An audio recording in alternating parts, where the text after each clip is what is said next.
उदगीर तालुक्याच्या पश्चिमेला या ठिकाणी लोंदींचा हा लोणीचा परिसर आहे। या लोणी परिसरांच्या अवतीभोवती या ठिकाणी कित्येक या ठिकाणी वैदू समाजाची लेकरं आणि परिवार या ठिकाणी आहे। त्यांचा मूळ व्यवसाय हा टोपले करण्याचा आहे। मी ज्यांच्याशी संपर्क साधला ते गंगाधर मारुती देशमुख, हा मूळचा राहणार कंधार तालुका मुखेड जिल्हा नांदेड येथील तो हा देशमुख आहे। या ठिकाणी येऊन अवतीभोवती असणारा जो हा परिसर आहे, या परिसरामध्ये असणाऱ्या लोकांना तो टोपले पुरवण्याचं काम करते।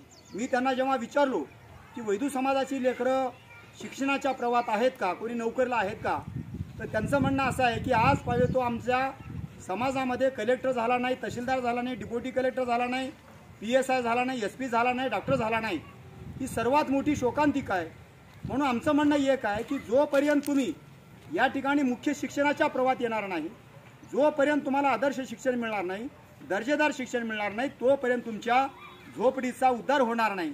माझ्या अवतीभोवती ज्या काही आता या ठिकाणी पाहतो आहोत, जवळपास 100 झोपड्या या ठिकाणी आहेत।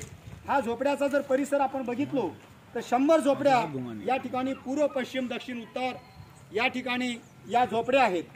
हे सर्व जर झोपड्या आपण पाहिलो तर जवळपास या ठिकाणी 100 कुटुंब या ठिकाणी आहेत। 100 कुटुंबाचा जर विचार केला तर आमचं म्हणणं एक आहे की महाराष्ट्र सरकारने शाळेची व्यवस्था केलीच पाहिजे, पावला पावलाला शाळा आहेत, परंतु आमचं म्हणणं एक आहे की आम्ही तुमच्या घरी येतो बाबा, शिक्षणाचं महत्त्व मी त्यांना पटवून सांगितलं।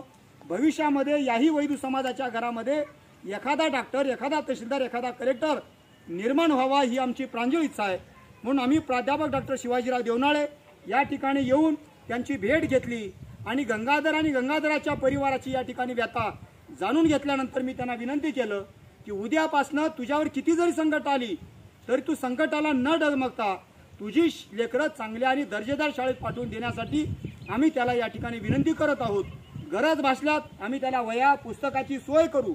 सरकार वह्या पुस्तकं तर देतच आहेत, वसतिगृहामध्ये अनेक प्रकारच्या सोयी आहेत, तरी परंतु आम्ही या ठिकाणी त्यांच्या लेकरासाठी जाणीवपूर्वक लेकरं शिकले पाहिजे, समाजाचा उद्धार झाला पाहिजे, यासाठी भटक्या विमुक्त जातीसाठी आम्ही सर्वतोपरी प्रयत्न म्हणून त्यांना पुस्तक आणि वह्यांची या ठिकाणी व्यवस्था आम्ही करत आहोत।